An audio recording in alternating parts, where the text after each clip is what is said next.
A ver, para un montón de negocios y freelancers en México, empezar a recibir pagos en dólares es una señal increíble, ¿no? De que las cosas van para arriba. Pero claro, con esa gran oportunidad viene el gran reto. ¿Cómo le explicamos todo esto al SAT? Vamos a desglosar el proceso, paso a pasito, para que facturar en dólares sea una ventaja real y no un dolor de cabeza. Si la respuesta es que sí, entonces este tema les interesa. Y mucho. Cada vez hay más profesionistas, más empresas mexicanas con clientes en el extranjero. Y en este nuevo juego, entender las reglas fiscales no es algo opcional. Es de verdad la clave para poder operar tranquilos y sobre todo sin sorpresas. Y es que no es un tema menor para nada. La autoridad fiscal, como bien lo reporta el cronista, le está poniendo una lupa encima a esto. Omitir estos ingresos o declararlos mal puede traer consecuencias bastante serias. Entonces, ya con esa advertencia sobre la mesa, vamos a ver cómo se hacen las cosas bien. Ok, para entrarle de lleno al tema, primero hay que entender el corazón del sistema de facturación en México. Y todo se resume en dos siglas que seguro han visto por ahí: PUE y PPD. Créanme, entender la diferencia entre estas dos es el primer gran paso para evitar casi todos los errores comunes. Y justo aquí es donde muchísimos se confunden. Ojo, método de pago no es lo mismo que forma de pago. El método nos dice cuándo nos pagan, si es de contado o si va a ser a crédito. La forma nos dice cómo nos pagan, si fue con una transferencia, con tarjeta, en efectivo. Es una distinción que parece simple, pero es absolutamente crucial. Y bueno, aquí está la decisión que de verdad lo cambia todo. El PUE, que es pago en una sola exhibición, es únicamente para cuando el dinero ya cayó en la cuenta al momento de hacer la factura. El PPD, o pago en parcialidades o diferido, es para todo lo demás. Si nos pagan a 30 días, si la transferencia tarda en llegar. Y adivinen qué. Es justo aquí donde caen casi todas las operaciones en dólares. Escoger mal aquí es el error más frecuente y el que más problemas causa. Ok, ya que tenemos claros los conceptos, ahora sí vamos a armar este rompecabezas. Vamos a enfocarnos en el caso más común, el que genera más dudas, cuando se emite una factura en dólares hoy y el pago se recibe días o incluso semanas después. Este es el escenario de siempre, ¿cierto? Se manda la factura y a cruzar los dedos para que el pago llegue pronto. Bueno, pues para el SAT, esa simple espera significa algo muy concreto. Se tiene que usar el método PPD. Y justo eso nos obliga a seguir un proceso de dos documentos.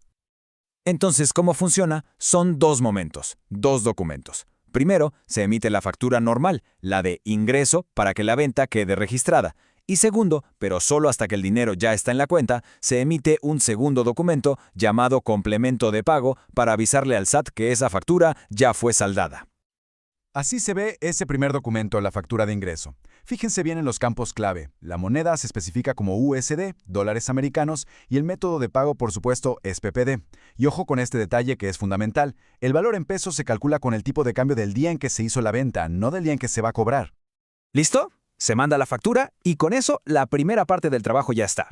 Ahora, pues, a esperar.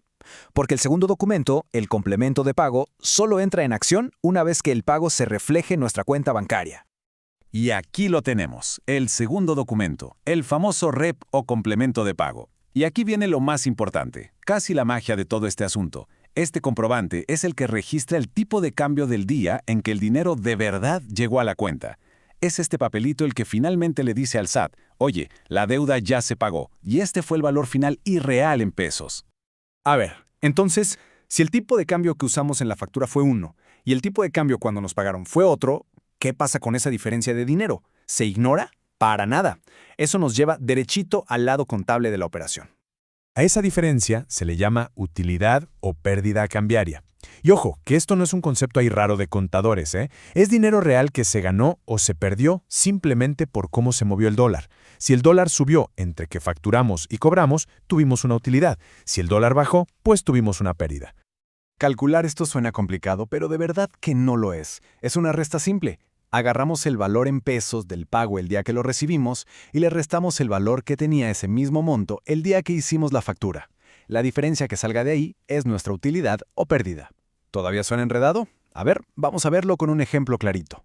A ver, veámoslo con números para que quede súper claro. Imaginen que se hace una factura por $5,000 el 3 de junio. Ese día el tipo de cambio estaba en 17.01. Una semana después, el 10 de junio, el cliente por fin paga. Pero, ¡sorpresa! Ahora el dólar vale 18.26. ¿Cuál es el resultado? Pues que hay una utilidad cambiaria de más de 6,000 pesos, que básicamente apareció solo por la fluctuación del dólar. Y aquí viene la pregunta del millón. qué se hace con ese número, con esos 6,000 pesos del ejemplo? Bueno, aquí es donde todo se conecta. Esa utilidad se tiene que considerar un ingreso y hay que sumarla a los pagos provisionales de ISR. Ahora, si hubiera sido al revés, una pérdida, esa es deducible, aunque normalmente se aplica en la declaración anual. Y ojo, que el IVA que se reporta también se tiene que ajustar con el valor final del pago. Perfecto, ya vimos todo el proceso y la parte contable. Ahora vamos a juntar todo esto en unas cuantas reglas de oro, las mejores prácticas para que todo esté en orden y nos evitemos cualquier tipo de problema con la autoridad fiscal.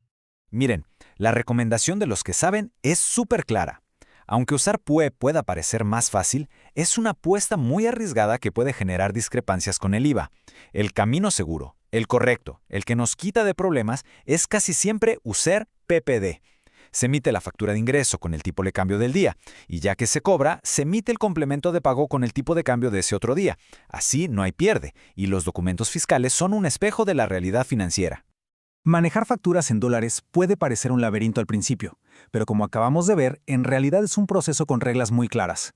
Y dominarlo no solo significa estar en paz con el SAT, significa que las puertas al mercado global están abiertas de par en par.